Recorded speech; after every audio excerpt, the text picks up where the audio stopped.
So we are gathered today, three Jennifers, representing Gen X, the name of the decade. Jennifer Friend, Jenny Holland, and my first name is Jennifer, but me. And we had this conversation via text the other day around this article that was published in Psychology Today online about, what's it called? A World Without Marriage? World Without Marriage. And that just, that seemed to me, I guess I'm wondering what is going on with Psychology Today. This is very strange. They're just promoting some really extreme things. And reading this article, Jennifer, you shared this. So what could you share? What was it that struck you about this and prompted you to share it? Well, I shared it because it really pissed me off. And it's kind of along the same line of a lot of other Psychology Today articles right now, which the way I perceive them, they're very much about trying to dismantle the status quo and trying to reshape human relationships. And the person who wrote this particular article, A World Without Marriage, her name's Bella DiPaolo. She's a PhD. And she also wrote another article for Psychology Today called Check Your Marital Privilege, Move Over White Privilege and Male Privilege. So she's talking, in the article, she's talking about a book, which is called Moving Past Marriage, Why We Should Ditch Marital Privilege, Eschew Relationship Status Discrimination, and Embrace Non-Marital History, which is written by this professor at Connecticut State, Jacqueline Geller. I mean, and basically she's arguing that it's unfair that married people get certain benefits and protections and that other people don't. And so we should just dismantle marriage. And the author of the article, Bella, is sort of going along with that and in support of that. And it just strikes me as really peculiar that now people can get married. It is not restricted to just heterosexual couples. And so that field has been opened to everybody. So nobody's being prevented from getting married. So nobody's being discriminated against. This is just, if we don't choose to get married, we still want to have all the benefits conferred upon us as married people. But since we don't, we should just dismantle the entire thing. Yeah. And it's a chosen behavior. And so there's this is something that we keep seeing is these chosen behaviors, certain things that we want to do, or we choose to do, or maybe we want to abstain from doing, now are being used as the basis for discrimination claims. So you're trying to erase me because you don't like the thing that I'm choosing or not choosing to do. And so it's more of that argument. But something that you said in the very beginning of that about Psychology Today being about engineering human behavior. I don't know if that was the phrase you used, but it was something like that. Sculpting human behavior. Isn't psychology supposed to be the practice of observing human behavior and understanding human behavior, like the study of? But now it's morphed into, at least in this iteration, it's overtly activist. I mean, it's an activist sort of bent that we are seeing here in these kind of articles. Yes, absolutely. And there's been other articles in Psychology Today encouraging therapists to destigmatize open relationships and polyamorous relationships. So it very much is engineering. It isn't just observing. It's also not studying what has worked well and what hasn't worked well for people in terms of mental health and well-being. And looking at that, it's basically proposing radical changes to society as we know it. So it's taken on a real ideological bent. And Psychology Today is still one of the bigger networking sites for finding therapists, isn't it?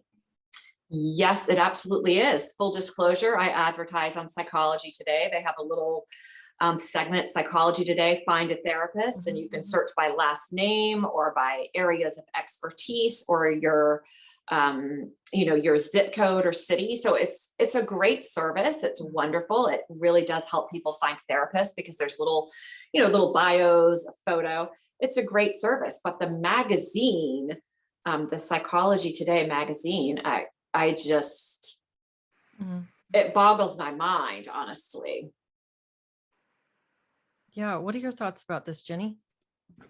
Well, I mean, I come upon Psychology Today articles not infrequently that seem to be completely kind of out of left field and show that it's captured, but I kind of knew that anyway, or just assumed it because everything is captured. Literally everything is captured by ideology and politics, and there is no aspect of human behavior that is free from a political slant anymore, which is truly bad for humanity, because it otherizes everyone inherently.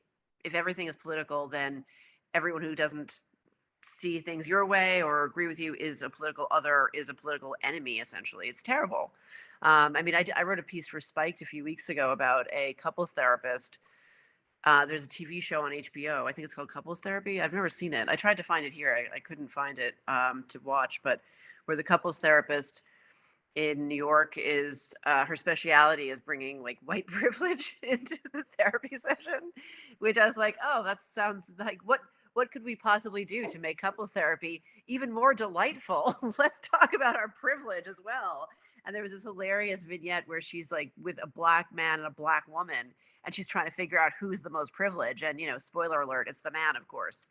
So yeah, it's not surprising to me that marriage is on the chopping block. Of course it is. I mean, not only have marriage rates been going down for years, decades anyway, you know, I mean, I think there is maybe an argument to kind of roll your eyes at this kind of thing and maybe not take it too seriously, because I think with sites like Psychology Today and Medium and a lot of places, I think maybe some of these essays and opinion pieces are kind of performative. But I do take them seriously. I do take them seriously, and I take them to be a bad thing, not a positive thing. I think marriage. I mean, marriage overall is a good thing, and I don't know how you guys feel about talking about personal experiences with marriage and not. I'm up for talking about that. But yeah, I think marriage is a good thing, and it should not be dismantled. And marital privilege is a nonsense idea. Just to put my cards on the table.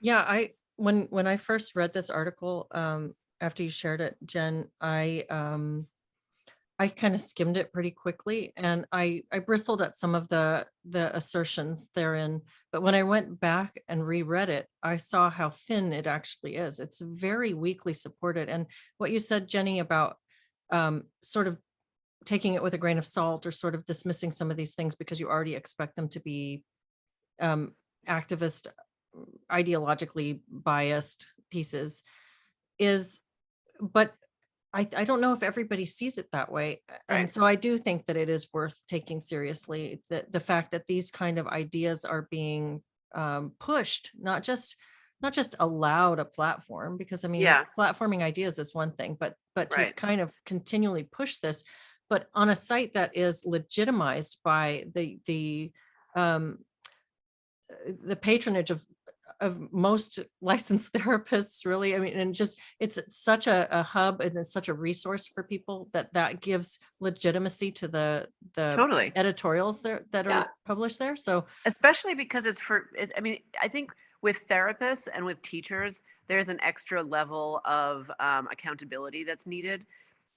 Because if you go to see a therapist when you have deep uncertainty and crisis, or you need a sound ear to talk through things that are causing you emotional distress or pain in your life.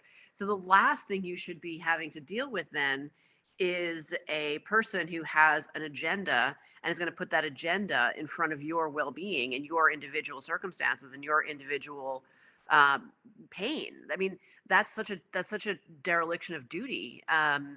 That I totally agree with you. I mean, it's it's alarming. It's very, very alarming. Mhm. Yeah, I feel like I can barely articulate how much that bothers me as a therapist, because I take therapy very seriously. As a therapist, I've also been in therapy. I still see a therapist. It has been an absolute lifeline to me. And to me, I really see it as sacred. Yes. And to me, this isn't all of a sudden whipping out your ideology. It is not much different to me than somebody going into confession, and the Mhm. priest whips out his dick and exposes himself. It is such a violation of trust, of the role that you're supposed to be in. It is, I just think it's a betrayal of the profession and of the Yeah. ethics of the profession, but it is a betrayal of the client who's coming to you. Think about it. They're coming to you. You are a stranger at first. They're telling you their innermost thoughts, fears, complexes. And you're sitting there going, I'm going to inject political activism into this. That is just so dishonest and I think abusive. Yeah. Well, it is dishonest and it's abusive and it's also low quality connection to somebody else. I mean, I had somebody I was speaking with the other day said, um, my race isn't the most interesting thing about me. I mean, and that's a thing that we hear a lot. And I like that phrase. I like that. Like my gender, my sexuality, my sexual orientation, my race. These are not the most interesting things about me. I sure hope not. But when you go into a therapy office and your counselor thinks that's the most interesting thing about you and it's already decided for you that that is what the main content that you're bringing, Yeah. despite whatever you're actually bringing in and whatever you think. I mean, it's low. It's a really low information context at that point. And so how helpful can that even be?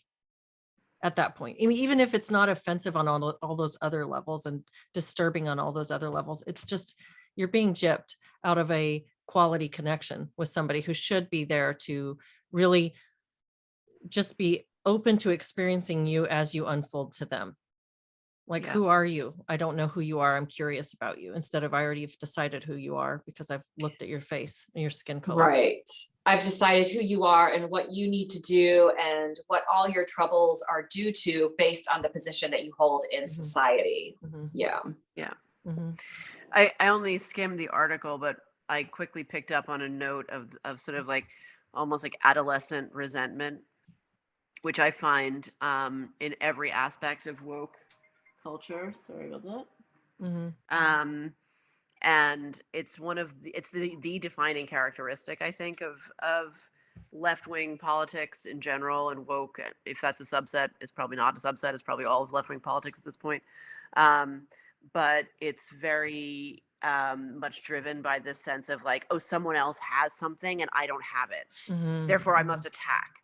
And this Mhm. sense of like, well, I want to leave my social security to my sister, but I can't because we're not married or whatever. I can't leave a beneficiary.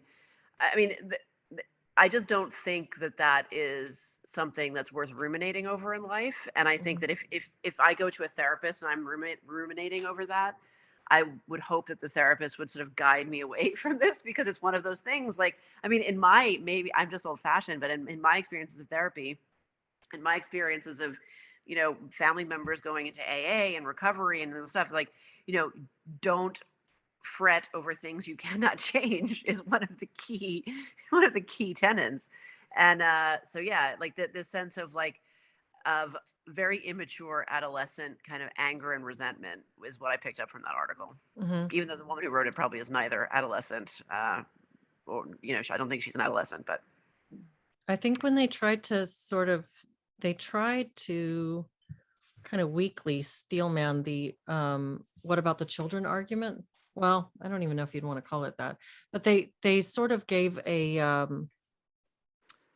gave such a thin response to that. It was or she, I should say, it wasn't a they, it was a woman writing. Um Without matrimony as the dividing line between family and non-family, non-marital households will not be considered second rate. So that's the reason she says these that children, there's the argument that children are fare better within married homes.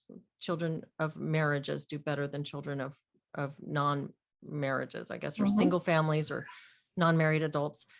And the argument that actually children would do better if we got rid of marriage. She says, rather than just saying children would not be harmed, she says there would be benefits for children. And the benefit for children is that their families would not be considered second rate if nobody could be married. And so it's just, again, it's this whole, I'm articulating this so sloppily, but it's the whole destigmatize. And if we just remove stigmas, everything is better. And so children born out of wedlock are, according to this, stigmatized and would be better off in society if nobody could be married. Can And I ask a don't know that- question? Yeah. Do either of you think that non-married but domestic partners with children are considered second rate, or and even our single parent families in our milieu, like, which is like a liberal kind of progressive milieu, even though we're not no longer those things maybe? In your life experience, do you find that those non-married families are considered second rate? Not at all, I would say. Not, no, I'll speak from experience. I was married when I was 19. I married my first husband. We had Wow. our first child when I was 19 and our second when I was 21. He was a few years older than me, but it was still, young marriage. And we were married until I was about 26 and we got divorced. And then I have two sons. So those are my two daughters. They're in their 20s now. And then I have two sons with my my partner of 12 years that we split up last year. We were together for 12 years. During that time, I referred to him frequently as my husband. He referred to me as his wife, but we never got married. That was kind of shorthand because it's hard to say what somebody is to you. Boyfriend doesn't sound like, doesn't sum it up. Fiance gets old after about 4 or 5 years. and partner sounds like a business relationship, or It's or maybe unclear. it's my wife or my female partner or something like it's just unclear. So it was easier just to do husband and wife, but we were never married. And our friends knew that, like people who were close to us.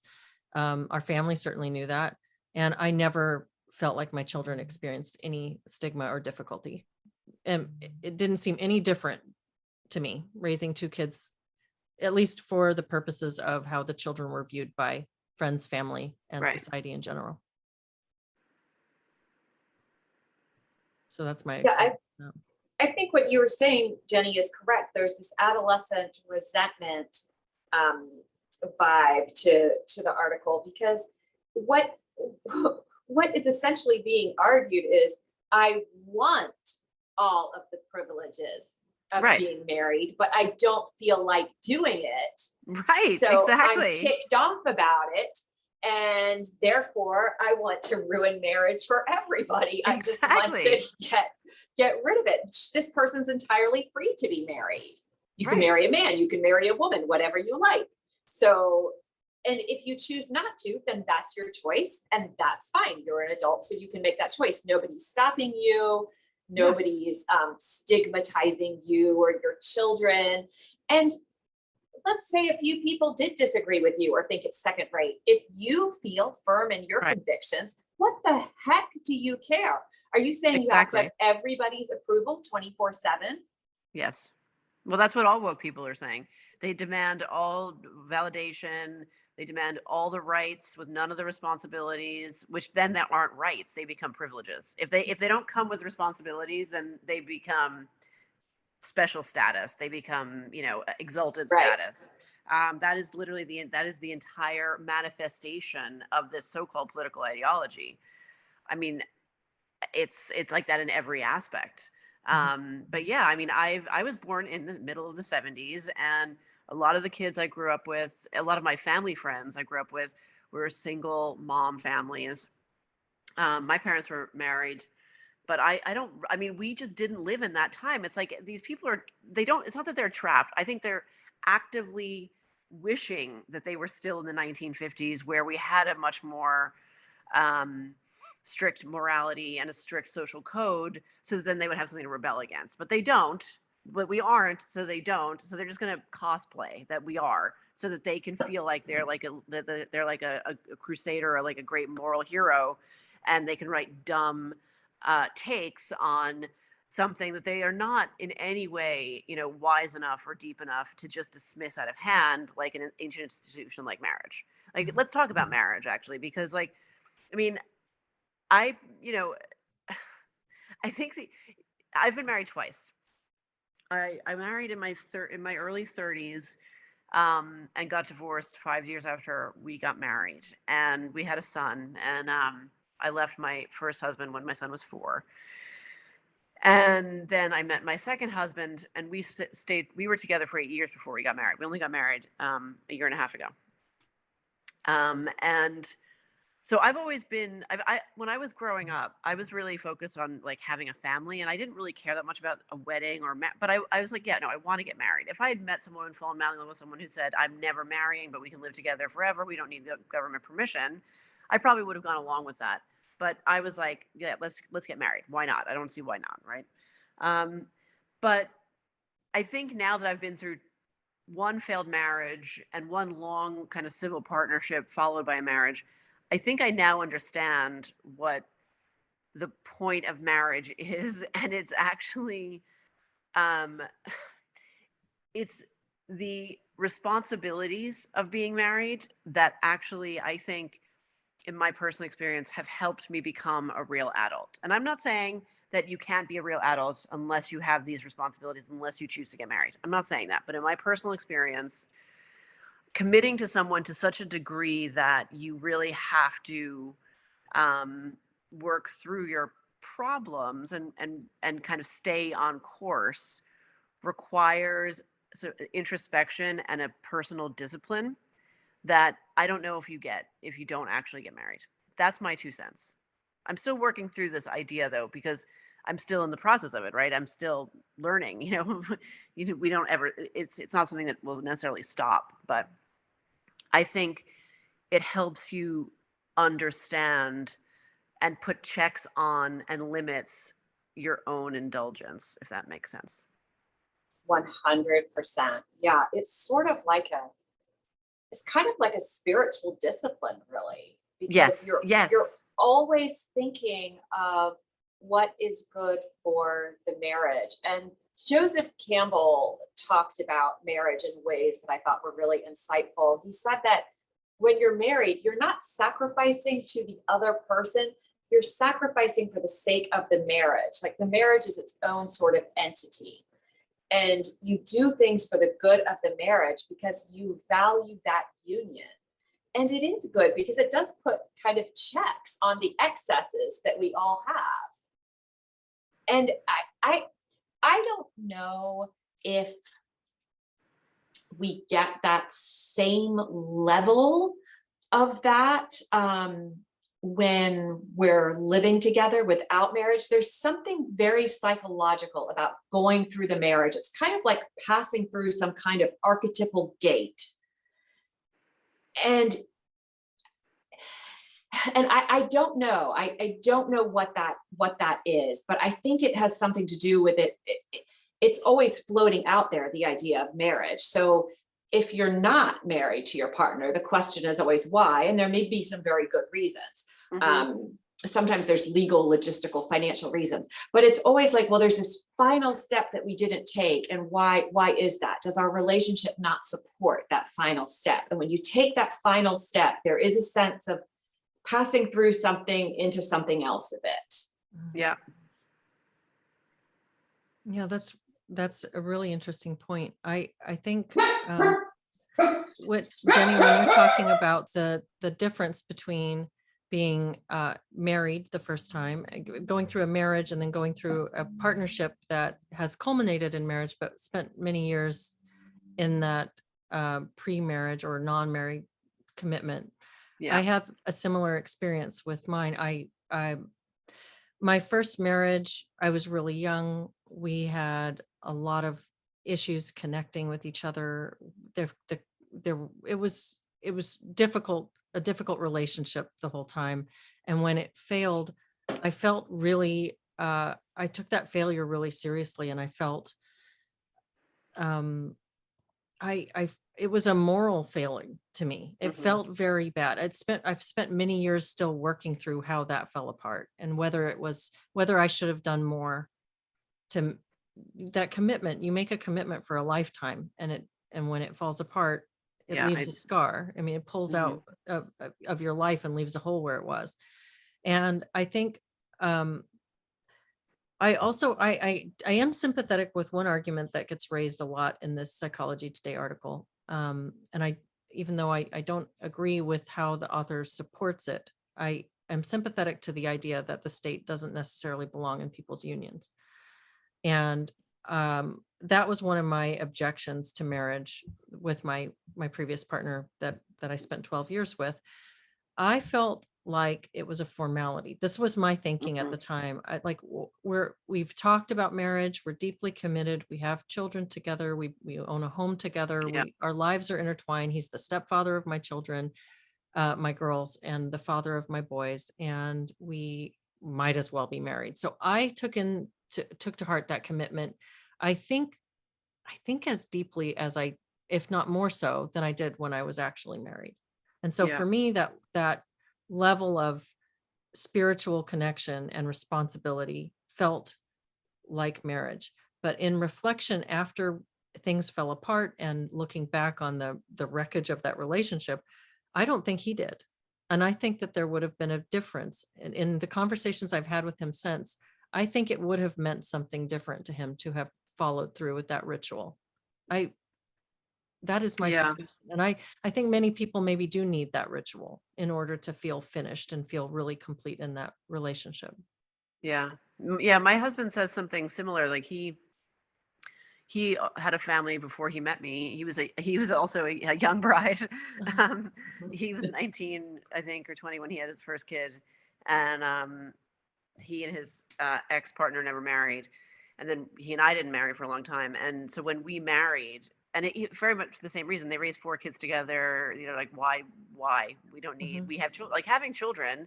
I get the argument that if you have children, you're more committed than if you are married in the eyes of the state. I get that. You're tied together in perpetuity. mhm, So they never married, and we didn't marry for a long time. And for a long time, I was sort of like, I had just gotten divorced, and I was like, oh my God, I just couldn't really.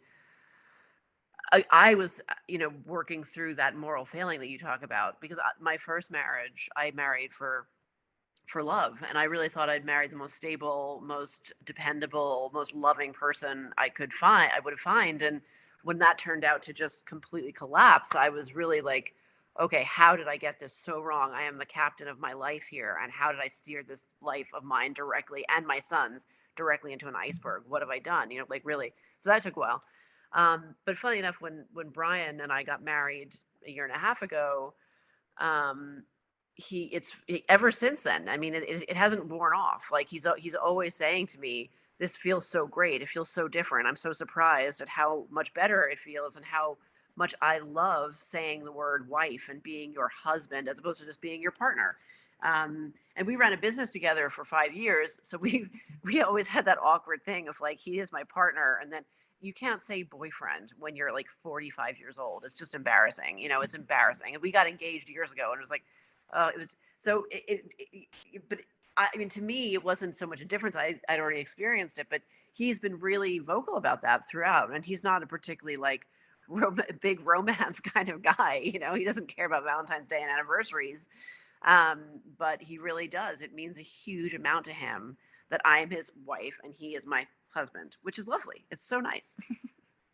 That's interesting. I have a friend who I was talking with about relationship recently, and he was just coming out of a, a relationship that was difficult and complicated.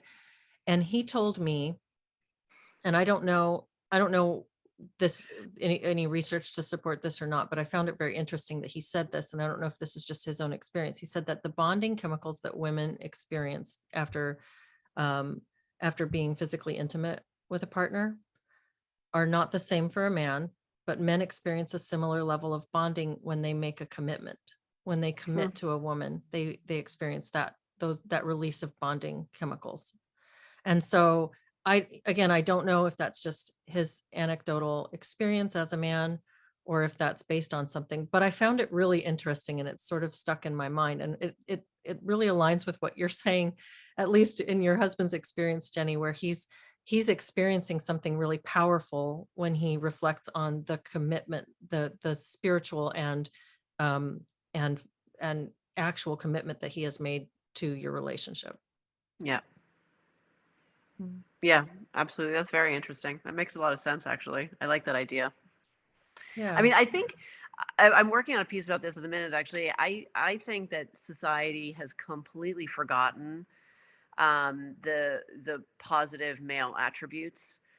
And one of them primarily is the sense of sacrifice and committing and working for your wife and children and working for your family unit and breaking your back for your family unit. I mean, it's not that I don't think that bad men have ever existed or that women have been oppressed. And I mean, all of that is true, yes. But alongside that history, there is also a history of men working themselves literally to death to provide for the women and children in their lives. And I mean, if that wasn't the case, literally none of us would actually exist. I mean, this is not, this is so obvious that we don't see it.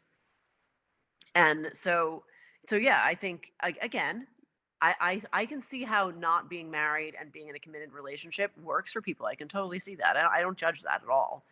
Um, but marriage is also, it's such an old institution. Why do we think that now we suddenly are smart enough to just dismiss it? Like, how are we smarter than like all of human history? Mhm. Yeah, that's where I feel like my conservative instincts come in. I mean, I can't really categorize myself, but I would say overall, sort of like a classic liberal, but with some really deeply conservative instincts. Because Yeah. if we're going to take something apart, I want to know what the heck are all the consequences of that going to be, and what are we losing? Because I really think we would be losing a lot. I think if we dismantle marriage, we're going to do tremendous harm to relationships. I really do. And I suspect that women and children will bear the brunt of that. Women and children always bear the brunt of it. Yeah. I mean, because women are more vulnerable by the fact that we are the ones who carry pregnancies and bring forth life. And we seem to have this very deep attachment to children, where you don't typically see deadbeat moms that walk away from their kids. Not that it never happens, but Right. it's those people are really outliers, right? Mhm. Mhm. Totally. So, and marriage kind of protects the woman and allows the woman to make herself completely vulnerable. When you get pregnant and you bring a life into the world, that's going to be your deepest attachment, maybe even more attached than you are to yourself and your own life. And if your partner flakes on you, you may have a terrible life of poverty. You may be without health insurance. I mean, it could basically kill you. The level of vulnerability that it requires, I think, deserves an institution to support it. Mhm. And marriage is that institution. Of course, it's not a perfect institution, because anything that's a human endeavor is not, but it's certainly the best thing we've come up with so far. And so that's one of the things that marriage serves, is it creates a support structure for the family. And it's a government or state sanctioned support structure for the family that ensures certain protections are available within Yeah. that framework.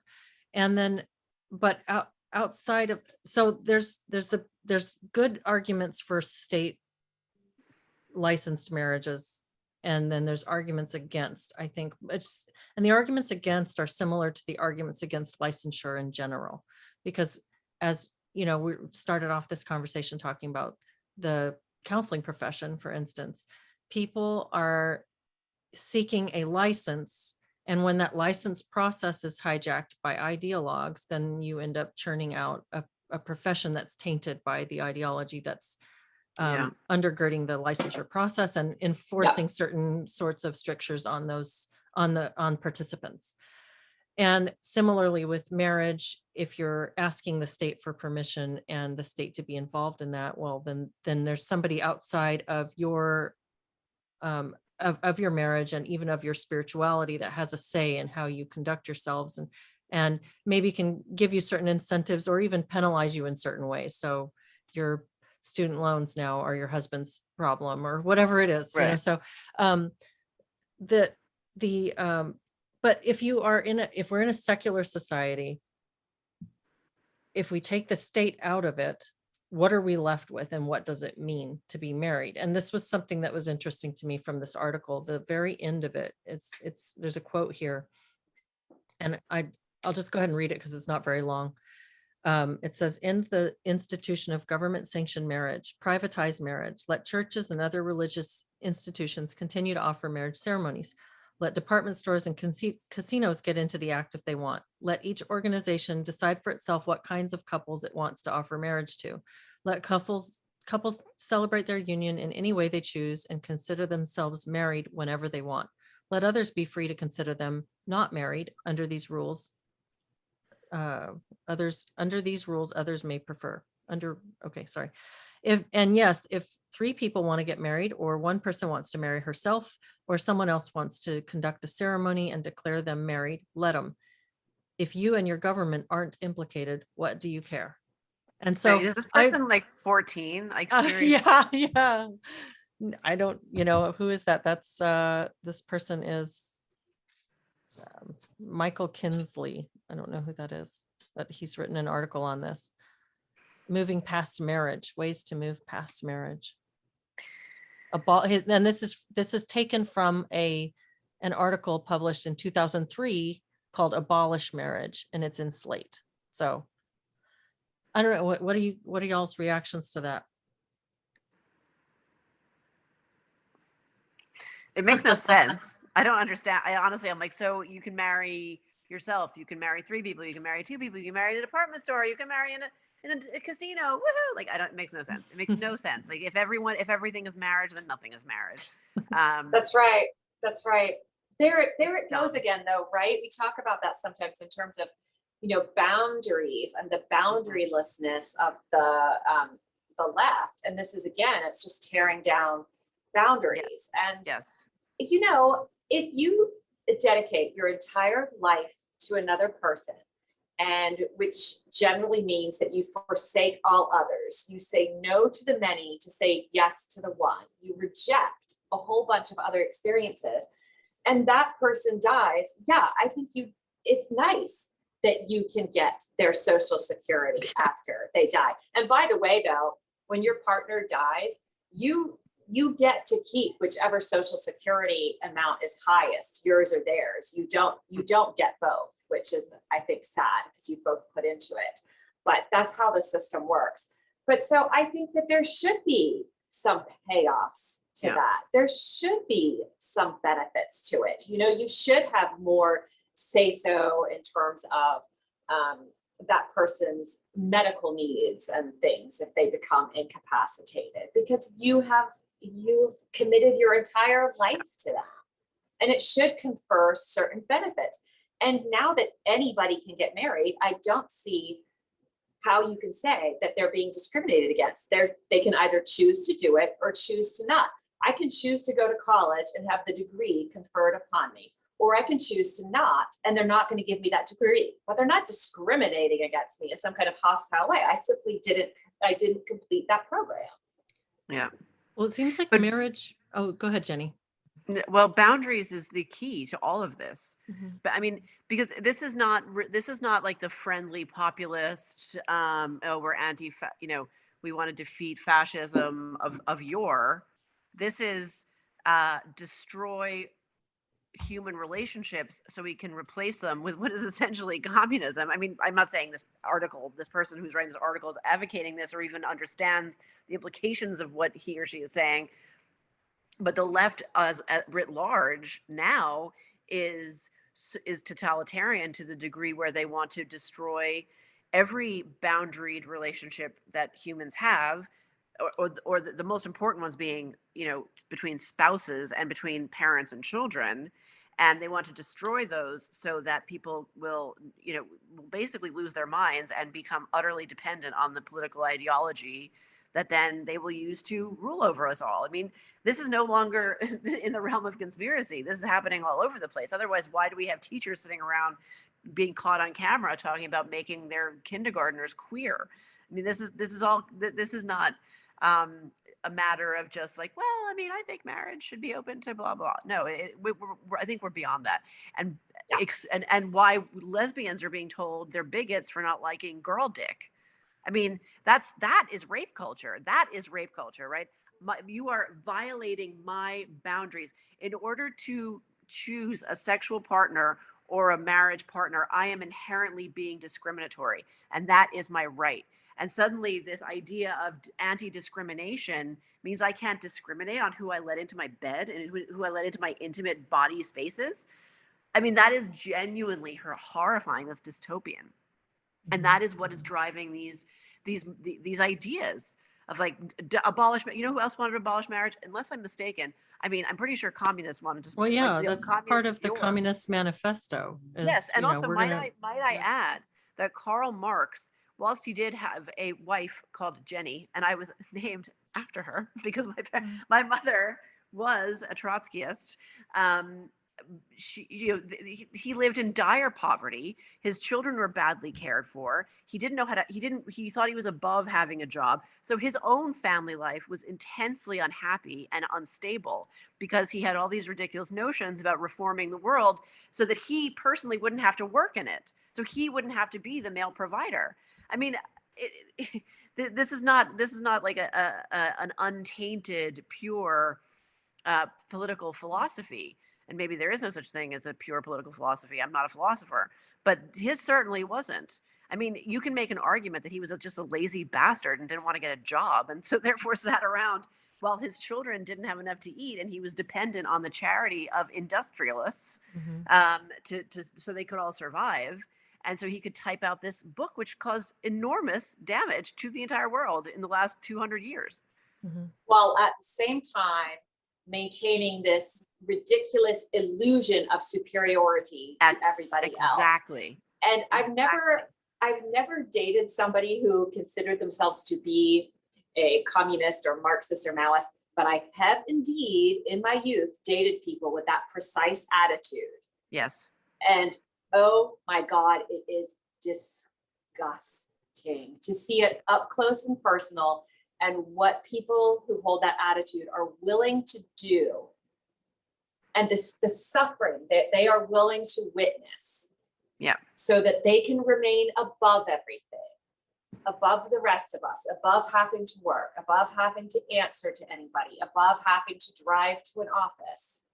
It is nauseating. There are people who absolutely just would see their wife and kids starve easily before they could let go of that sort of ego perception of themselves. Totally.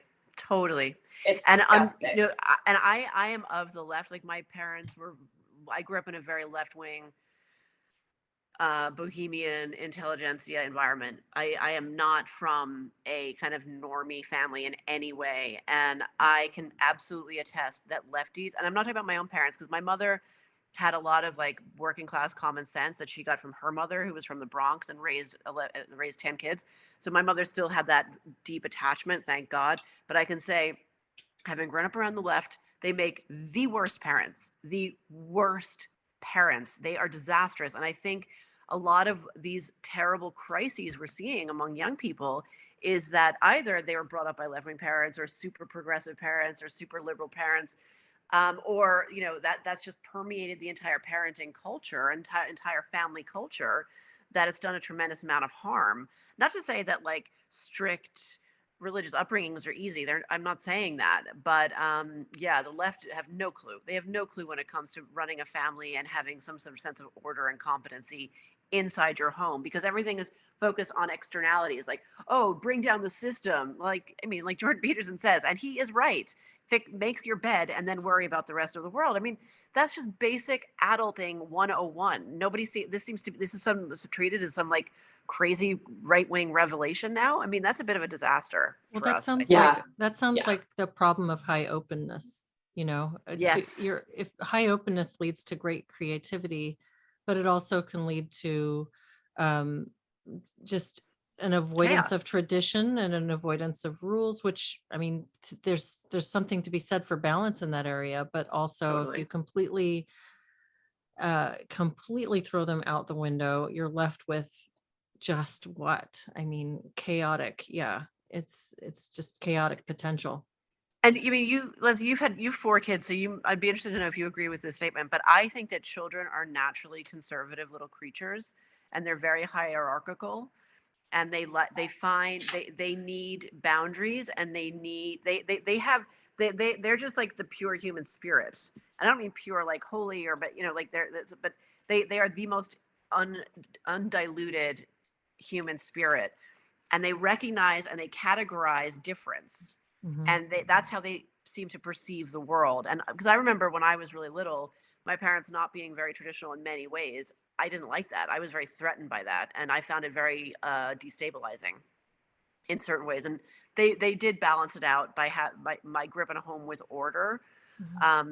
But children long for the white picket fence and the mom and the dad and the holidays to Disneyland. That's my personal opinion. I think there's something to that. And I don't know, I've never thought about it in terms of conservatism, philosophically, but I think that there's definitely something to that. I think kids need a growth edge, but they don't need all edges to be growth edges. They need to be safely cradled so that they have a space for exploration that they have some control over, so that the rest of the world is sewn up for them. The rest of the world is kept stable so that they can dip a toe out and explore, but then have something safe to crawl back into. It's kind of like I'm picturing a hermit crab. So the family is like the shell, and the crab can come out a little bit, but it's not just on its own. If the crab has no shell, then it's very vulnerable and it's scary. But if, creating that that sense of structure and order is essential for safe and healthy exploration. Something that when you were talking, Jennifer, about the incentives and the reasons why we'd want to incentivize marriage, and society wants that we should have certain protections in place. And then Jenny, when you were talking about the way that the left progressive angle or ideology seeks to undermine these family structures and these connections between people, it made me think about how what you think we should have in terms of marriage is really dependent on what kind of government structure underpins your foundational I guess ideal for society. So if you think that a low government, low intervention, low control state is ideal, then you're going to want people to have very robust systems for self-governance and self-motivation throughout life. And so you would value whatever gives people the most autonomy and the most independent strength. And that would be a nuclear family system with tight family bonds and close relationships, where people are not being overly managed, and people are the state incentivizes and encourages strength in the individual. And then if you desire, on the other hand, a technocratic society with very tight management of every human resource, so to speak, you would want something where those bonds are obliterated, or at least very much weakened and reduced, because that means that the strongest bonds in society are between the individual and the state. And so that's what we're seeing right now. And it does, like everything that you said, Jenny, I agree with your description of where we're heading and why we're heading there. And it really, like, it's been a long time since I've read the Communist Manifesto, but I did read it when I was in college. And something that I feel like, for me, I already had a couple of kids at this point. I had my 2 daughters. And at the time I was more inclined, I was very left wing in my thinking, and I was inclined to be on board with socialism and communism, even to some extent. And when I got to the part about the abolition of the family, I thought, maybe that's going a little far. I like everything else. I'm going to be communist a la carte. Totally the same. But when you take the kids and you rear them in, you don't let people be married anymore. And now the children are being reared communally by the state. I'm like, no, I don't really like that. But everything else is great. I was exactly the same. Yeah. But that's definitely a part of the plan. I mean, it's take the children and rear them by the state. And I just was watching some video on Twitter today where it's this woman who's a teaching student, and she's crying. She's so upset. She's so like passionately like um, hurt and grieving for this bill or this law that's been passed in Ontario or in Canada somewhere, saying that students, if they change their pronouns at school, the parents will be notified. And she says, this is so dangerous. This is such a danger to these children. You're putting these kids in danger. And I'm thinking, what danger are these children in? What is the danger? What is the actual, how did we get to a point where we can frame parents and normal family flow of information within a family, average parents, not some wackadoodle like abusive families, but just normal families are a danger. It's dangerous. And because teachers are the saviors of these children, and they're imposed between the children and their parents. Because the Cultural Revolution has already happened. That's how. And I don't think it's 100% complete. We probably wouldn't be talking like this if it were. But I think in very key sectors, they have won already. And obviously the education of teachers is the main one, because I don't know, like I wish I still was employed in the media for only one reason, and that I would love someone to pay me to do a proper, like several years long investigation into how the Department of Education was so captured by essentially communism. I mean, I would like to know that. I would like someone to actually do the real digging around that would require that. I know James Lindsay's done a lot of good work on the philosophical end, but I want to know who where's signed the money, where's the trail of the funding. I want to know who signed off. Yeah. Like I want to know what bureaucrat signed off on this, Yeah. and when did it start. Mm-hmm. Because I think that it's so it happened, like it just kind of unveiled itself in front of us in the last couple of years, but obviously it's been the seed was planted a long time ago. And you know, the disorder and the unhappiness, and unhappiness is probably the better indicator in terms of this conversation, because you guys are both therapists and we're talking about interpersonal relationships, intimate relationships. Like I personally feel that people are pretty unhappy at the minute, generalizing. I don't feel like men and women's dynamic is getting better. I don't feel like children are doing particularly well at all. I think it's very palpable, both in people that I know and things I see and things I hear about, you know, kids other people I know, and also in cultural representations of them in film and in movies. I mean, is like people aren't okay. People are not okay. And you know, it's kind of generalizing to attribute that to communism. But it hasn't helped. Like it hasn't helped. The injection of these ultra permissive, fundamentally ideologically driven behaviors is not helping. It hasn't helped. It hasn't made us happy. No, and you know, when you say people aren't okay, it's sort of just in a just quick overview. It seems like we've had a constant injection of more and more gratuitous and is violative a word, or am I making that up? Social cues being poured into the society through our media and our entertainment system over the years. You know, reality TV, oh my goodness, and porn and all these things that are just going like a fire hose into the culture.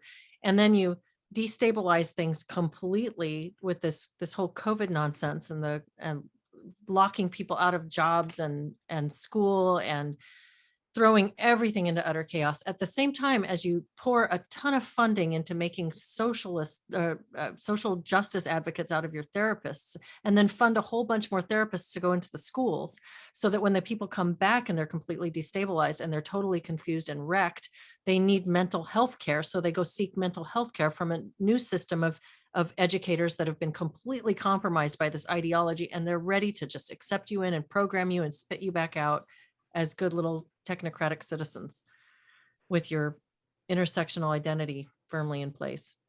And so, yeah, I do think that to some extent the cultural revolution has already happened. Holy shit, I need a drink.